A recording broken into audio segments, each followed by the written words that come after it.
5 years into our relationship, my lawyer boyfriend Daniel canceled our wedding for the 52nd time. The first time, it was because his intern, Sophie, made a mistake on a case file. He rushed back to the office and left me waiting alone at the beach all day. The second time was during our wedding rehearsal. Sophie was publicly criticized by a partner in the company, and my boyfriend Daniel insisted that she was too new to the industry to handle the pressure. He said he had to comfort her. And now came the 53rd time. This time, I hadn't invited coworkers or friends. Only our parents were there. I was running a fever, standing at the venue and going over the schedule with the wedding planner for what felt like the 100th time. Meanwhile, Daniel Reed, my groom, was in the bridal suite, icing Sophie Carter's sprained ankle. My mother squeezed my hand and lowered her voice. You've given him too many chances already. I didn't answer. Everyone knew how long I had waited for this wedding, 5 years. Yet 10 minutes before the ceremony was supposed to start, Daniel still hadn't shown up. When I reached the doorway of the suite, he was helping Sophie to her feet. Claire, Sophie's ankle's really swollen. I need to take her to the ER. He spoke as if the decision had already been made for both of us. We'll have to cancel the wedding for now. Then he opened the car door and carefully helped Sophie into the passenger seat. A year ago, I would have cried, but this time, I simply nodded. Okay. Daniel froze for a second, clearly surprised by how easily I accepted it. I'm glad you understand. I'll bring you your favorite strawberry cheesecake tonight. The window rolled up, and just like that, he drove away from our wedding with another woman sitting beside him. But he forgot something. I don't like strawberries. I don't like cheesecake either. The person who loves strawberry cheesecake is Sophie. A year ago, Daniel brought one home to cheer me up. I didn't want to disappoint him, so I forced myself to take a bite. The sweetness made my stomach turn. Later, I finally told him the truth.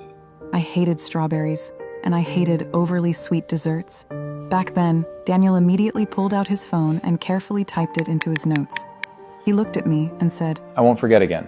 I went back into the venue and calmly addressed everyone. The wedding is canceled. Both sets of parents looked at each other. I didn't explain. I simply picked up a pair of scissors and, in front of both families, cut apart the wedding dress I had worn 53 times. I knew then that my 5 years with Daniel were finally over. My mother stood beside me, her eyes red. Come back to New York with us. It wasn't the first time my parents had asked me to come home. They were founding partners of one of New York's top law firms. I grew up watching them work, which was why I became a lawyer in the first place. Their plan had always been for me to join the family firm after graduation and build my career there. But then I met Daniel in law school, and for him, I chose to stay in this city. Daniel came from a modest background and cared a little too much about what other people thought of him. So for the past 5 years, I never told him the truth about my family. As far as he knew, I was just another lawyer like him.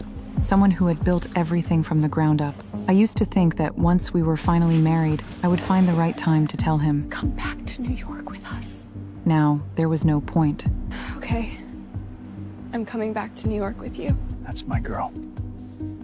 Mom and Dad are taking you home. After settling my parents in, I went back to my apartment alone. The moment I sat down, my phone lit up. Sophie had posted a new story on Instagram. In the photo, she was wearing athletic clothes and smiling beside Daniel. They had clearly just finished a tennis match. Daniel was still holding a racket. Yesterday, he told me he had to take Sophie to the hospital. The caption read, I dragged my favorite person away from his wedding to play tennis with me. He was mad for about 5 minutes. Then I promised to buy him dinner, and he forgave me. I stared at the photo for a long time. Suddenly, my stomach twisted. So that was the emergency. So that was a serious injury. A tennis match. I locked my phone and set it aside. Because I already knew Daniel wasn't coming home tonight. Thankfully, we had never legally gotten married. At least that meant I didn't need a lawyer to leave him. The next morning, I wheeled my suitcase into the law firm. When I submitted my resignation letter, one of the partners was still trying to convince me to stay. The office door was suddenly pushed open. Daniel walks in holding a stack of documents. The moment he saw me, his steps visibly paused. Claire. Perfect timing. Maybe you can talk some sense into her. She's suddenly quitting. Did you two have a fight? It has nothing to do with him. Daniel and I spoke at the same time. The partner looked back and forth between us, then wisely excused himself and left the room. As soon as the door closed, Daniel frowned. So you're still upset about yesterday? Claire, I already explained it. Sophie needed help. I'm just tired. I want to take some time for myself. Then take a vacation. Why quit out of nowhere? Do you know what people are gonna think? They'll think you're targeting Sophie. She's just getting started in this profession. If people get the wrong idea, this actor, it's not for me. If people get the wrong idea about her, how is she supposed to build her career? He worried about everyone's future. He worried about whether Sophie would be judged, whether Sophie would be hurt.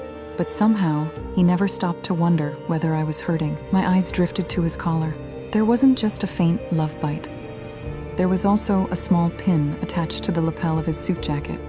Yesterday, Sophie had been wearing the exact same pin on her athletic jacket. Daniel noticed where I was looking and instinctively touched it.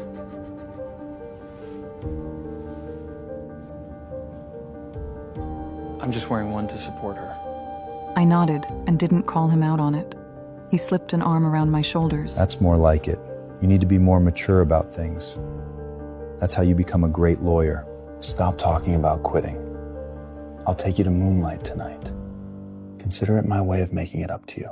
He took my silence as agreement. At one point, I had planned to say goodbye properly. But now, I suddenly didn't feel like telling him I was leaving for New York. Just then, the office door opened. Sophie stood in the doorway holding a case file, looking apologetic. I'm sorry. I didn't mean to interrupt, but I really don't understand this case. Daniel let go of me almost immediately. He walked straight over to her, took the file from her hands, and quietly asked what part she was struggling with. Before closing the door behind them, Sophie glanced back at me. Claire, you don't mind, do you? The office was silent, except for the sound of my breathing. A second later, the necklace around my neck suddenly slipped free and shattered on the floor. It was the gift Daniel had given me on our first anniversary. I crouched down and picked up the broken pieces one by one. Then I threw every last piece into the trash, along with the final bit of attachment I still had for him. After turning in my resignation letter, I went back to my desk to hand off my work.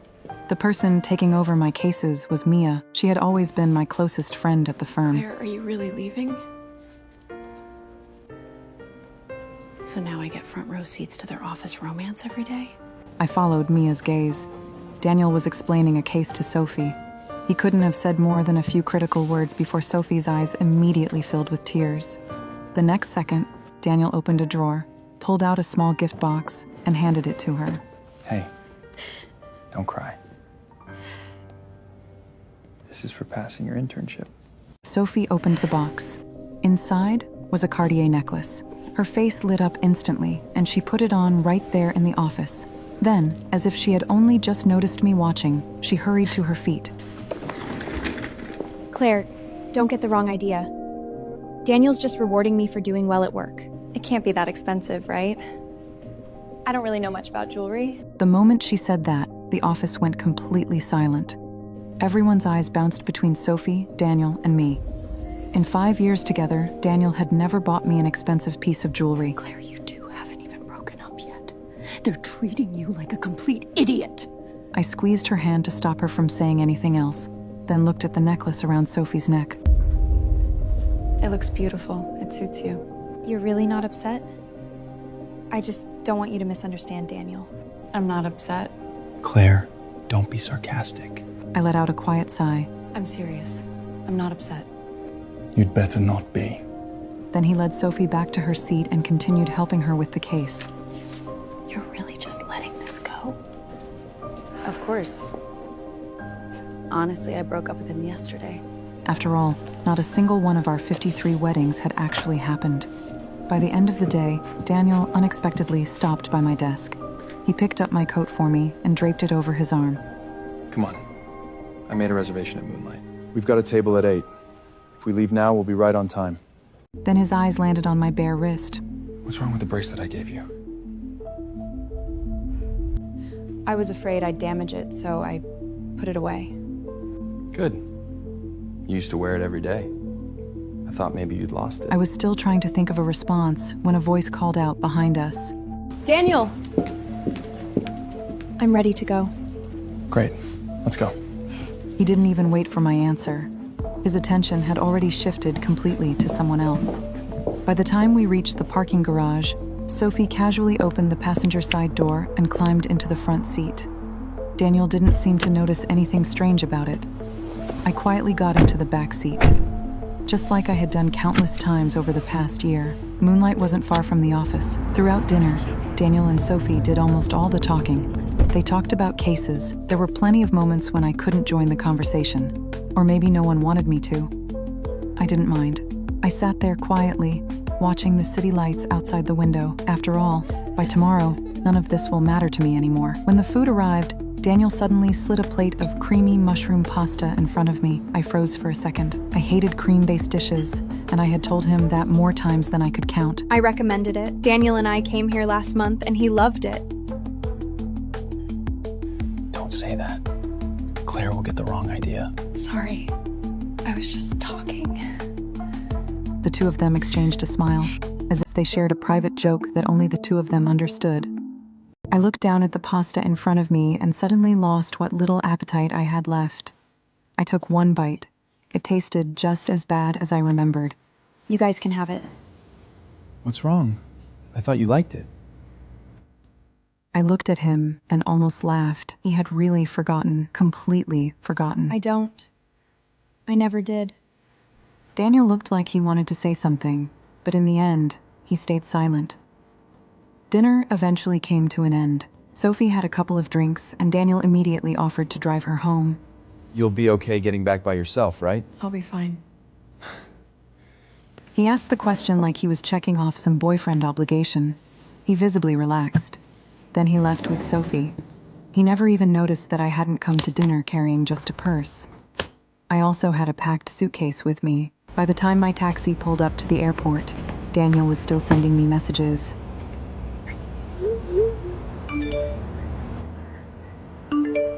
I smiled at the screen, because I already knew better. There was never going to be a next time. Every next time would end exactly like the last one. Just before boarding, another message popped up.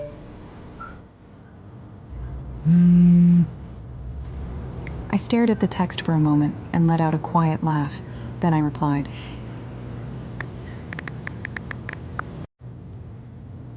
After sending that final message, I blocked his number. As the plane lifted off, the lights of the city grew smaller and smaller beneath me. 5 years of love, and all the weddings that never happened. I left them all behind. On the other side, Daniel froze on the spot when he saw the message. Sumpri your coward slate tuink. Daniel? Daniel didn't respond. He just kept calling my number over and over again. Each time, all he got was the same cold automated message. We're sorry. The number you have dialed is unavailable. No, Claire's just angry. She wouldn't really leave. He shot to his feet, grabbed his coat, and rushed for the door. Sophie called after him, but it was like he couldn't hear her at all.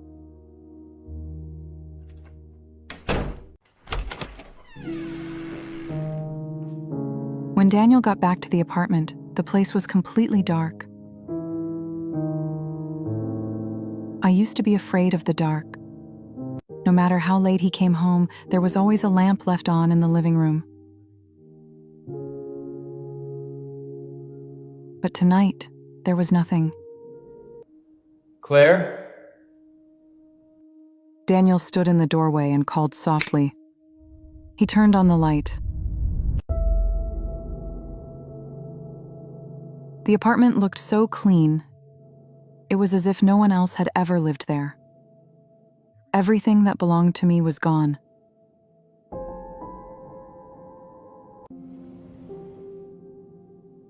And whatever I hadn't taken, I had thrown away.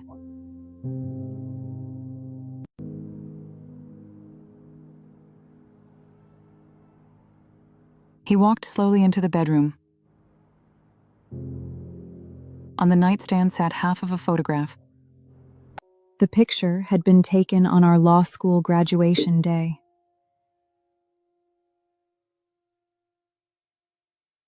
Daniel stared at it. Suddenly, he remembered holding my hand that day and saying, One day, I'll give you a home. Eventually, he became a successful lawyer. And eventually, he got that home. The problem was that he had slowly pushed me out of it himself. He tried to comfort himself. He had made it up to me before, hadn't he?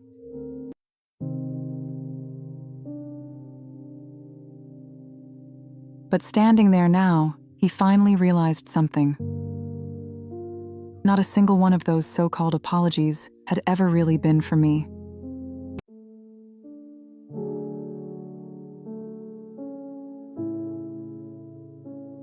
Take the last one.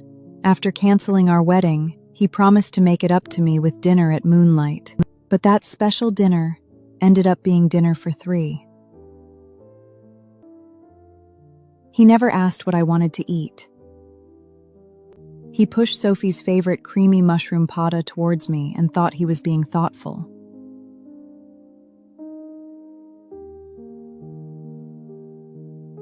When I said I didn't like it, he barely reacted.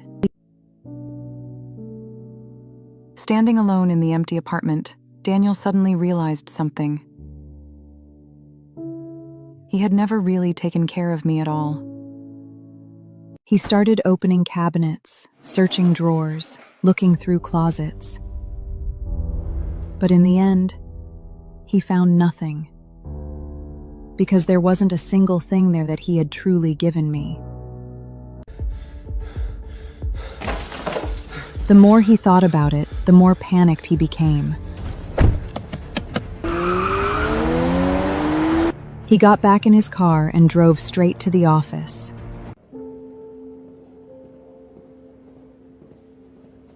One of the partners was just about to leave when Daniel stopped him outside his office.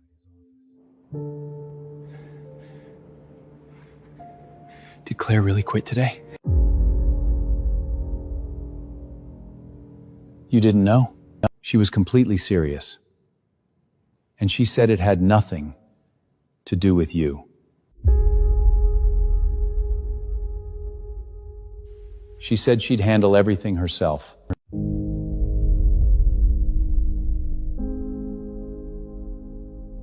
Daniel froze. His mind flashed through countless moments when I had looked like I wanted to say something. Every single time, Sophie had interrupted. Every single time, he had gone with Sophie instead. He had never once given me the chance to talk to him alone.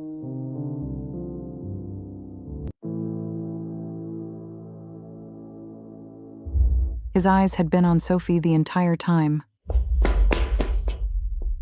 Do you know where she went?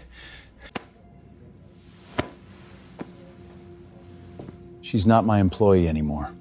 Daniel, you're asking the wrong person.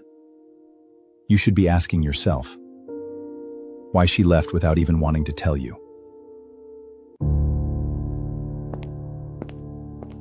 Daniel stood in the office for a long time without moving. Eventually, he sat down beside my desk. I had cleared everything out. It looked like I had never been there at all.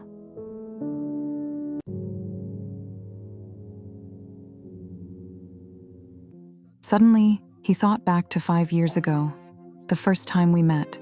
It was outside the law school. I had just finished observing a court hearing with my professor and was dragging a suitcase back to my dorm. Daniel thought I was a new student.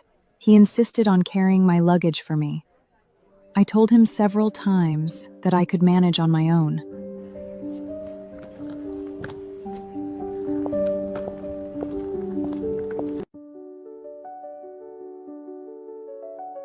He refused to listen. After that unexpected encounter, we became friends.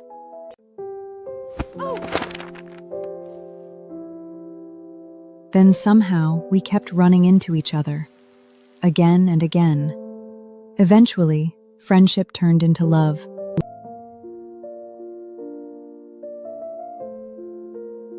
After graduation, I gave up a job opportunity in New York and followed Daniel to this unfamiliar city. Then Sophie joined the firm. Then 100 tiers hio lying to plain class visitors and new hicks kipswees in your first tonight ho.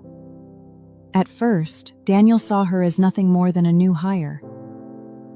Mia used to complain about Sophie. She said Sophie knew Daniel was engaged and still found excuses to cling to him.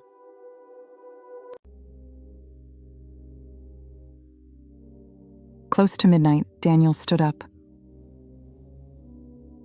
As he turned, something caught his eye from inside the trash can, a small flash of light. He walked over instinctively. The broken necklace lay scattered among the trash. It was the gift he had given Claire during their first year together. And suddenly, it hit him. She hadn't taken the necklace off. It had broken.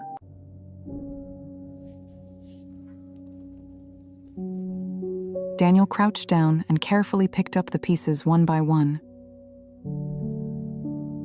What's the point of regretting it now? Mia was standing in the doorway.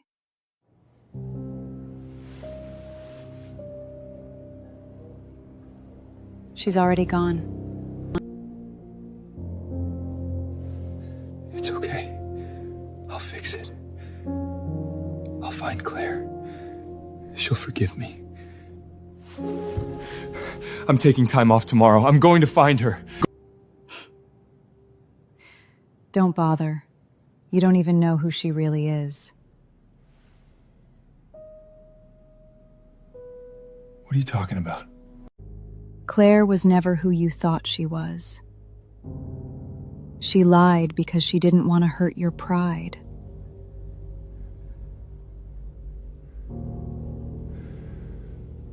What are you talking about? Claire's parents are the founding partners of Parker Legal Group in New York.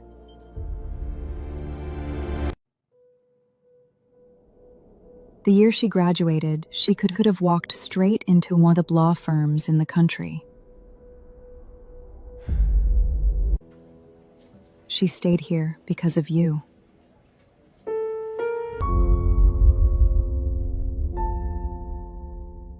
Daniel's face instantly went pale.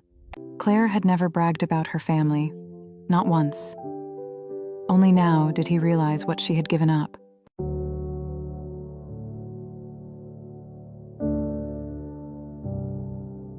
She had left behind opportunities most lawyers would dream about. She had willingly lived with him in the cheapest apartment they could afford. And she had never complained. Mia turned to leave, but Daniel rushed after her as if she were his last chance. You know where she is, don't you? Please. Please tell me.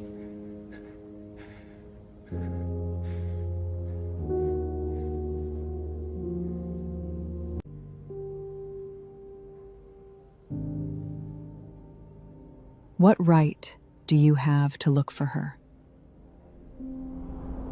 She finally escaped someone who did nothing but make her miserable. So why would I tell you where she is?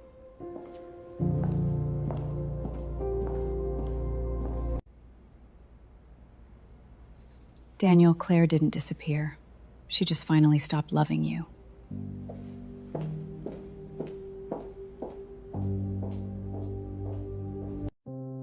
Daniel stood there alone, still holding the broken bracelet in his hand.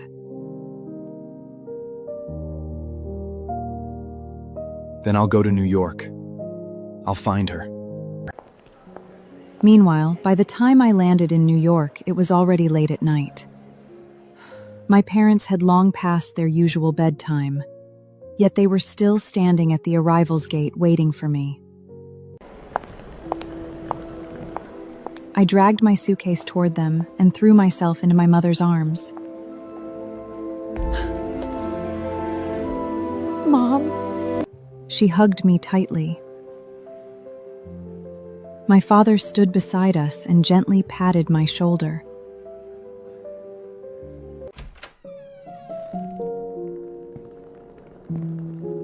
Everything at home was exactly the way I remembered. My room was still there.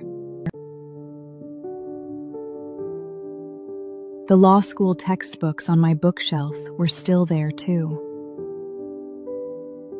After taking 2 days to rest,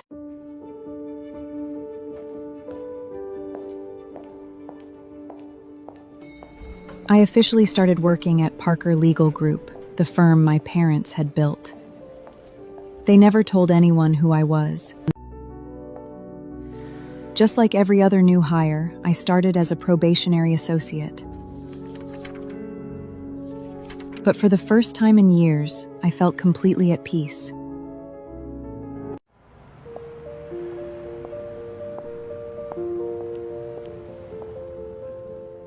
For the first time, I wasn't staying in a city because of Daniel. I was building a life for myself. 3 months later, I passed my probation period. That night, my parents cooked an entire table full of food to celebrate. I knew my daughter could do it.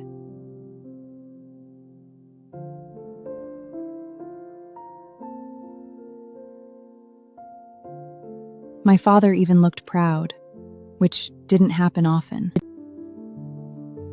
Getting through probation at Parker Legal Group isn't easy. I had just opened my mouth to respond when the doorbell rang. Thinking it was food delivery, I got up and answered the door.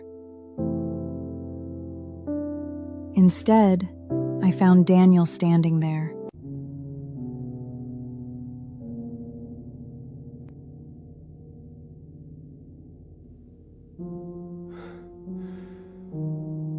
Claire. Who is it? My mother called from the dining room. I didn't want my parents to see him. So I stepped outside and closed the door behind me, and befuddling Fayat to the family peering meant me. I'll be right back. I led Daniel downstairs.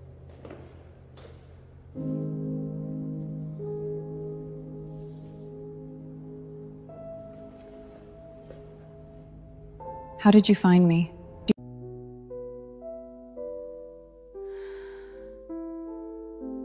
Once, I thought it would be the bracelet I wore on my wedding day. Instead, it became the bracelet that marked the end of a relationship. You should keep it, or give it to Sophie. Claire. I'm sorry. I know it's too late. But after you left, I finally realized what I lost. He looked at me, his eyes red.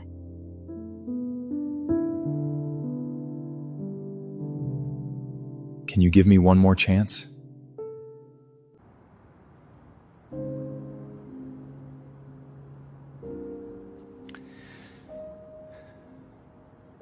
I've been looking for you for a long time. Yesterday, I saw your mother nearby. But I wasn't following her, I swear. I know wasn't following her. Carefully, Daniel pulled a small box from his pocket. It had been repaired, but many of the pearls were still missing. I fixed it. A lot of pieces were gone. No matter how hard I looked, I couldn't find them. I stared at the emotional object for a long time. For 4 years, it had barely left my wrist. No. Daniel's body stiffened, but he still stubbornly pushed the repaired emotional object into my hand. Then keep it. At least it used to mean something to you.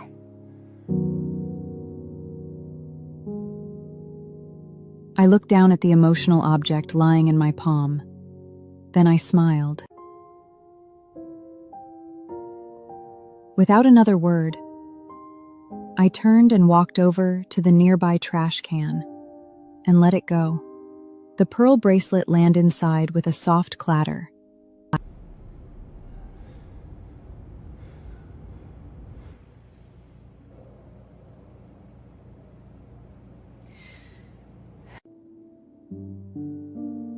Daniel, I treasured it because it came from you. But I don't need it anymore.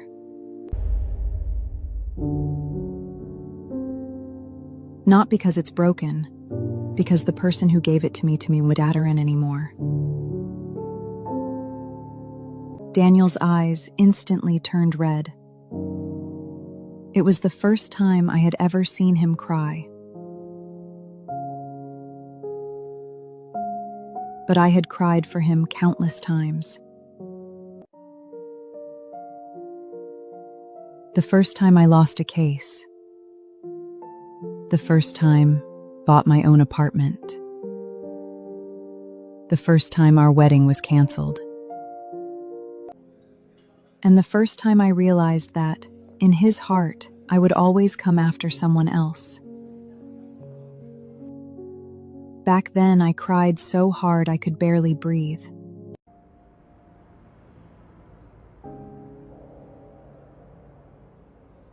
Looking at him, I suddenly understood something. Daniel wasn't crying because he had lost me. He was crying because he had finally realized that the woman who always forgave him was never coming back.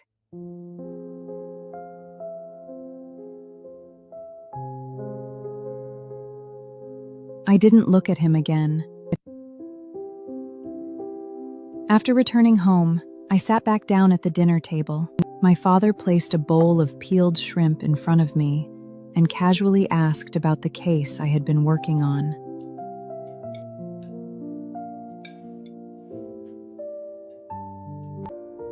To them, it was nothing special, just ordinary care. Ordinary care. But somewhere along the way, I had stopped receiving even that from Daniel. The next morning, the receptionist gave me a mysterious look. Claire, do you have a secret admirer or something?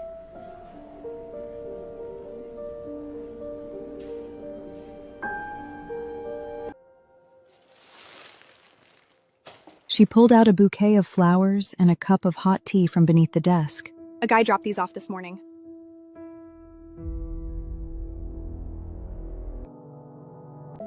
He said you haven't been feeling well lately and should drink something warm.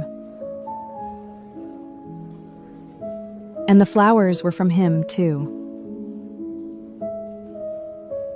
He said he hoped they'd make your day a little better.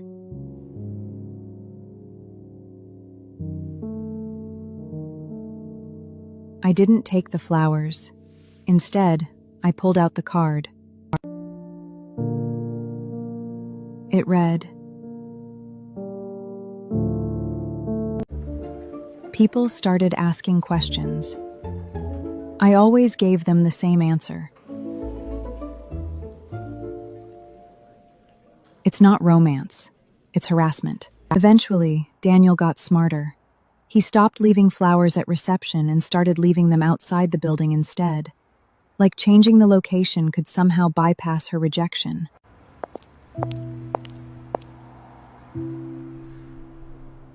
One morning, I arrived early and caught him doing it again.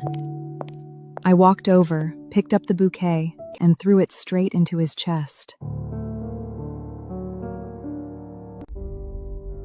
Daniel, are you ever going to stop? Sending flowers every day, waiting outside my office, pretending you care.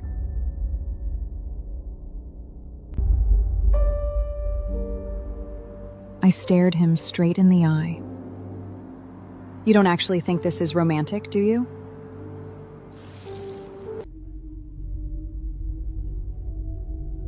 Throw them away. Huh? Anything he sends from now on, don't bring it to my desk. Just get rid of it. Got it.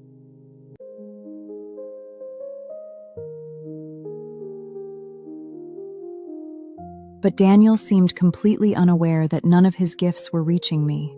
Every morning, fresh flowers arrived right on schedule. Sometimes roses, sometimes lilies, always with another handwritten note. Before long, the entire tire firm thought someone was trying to court me.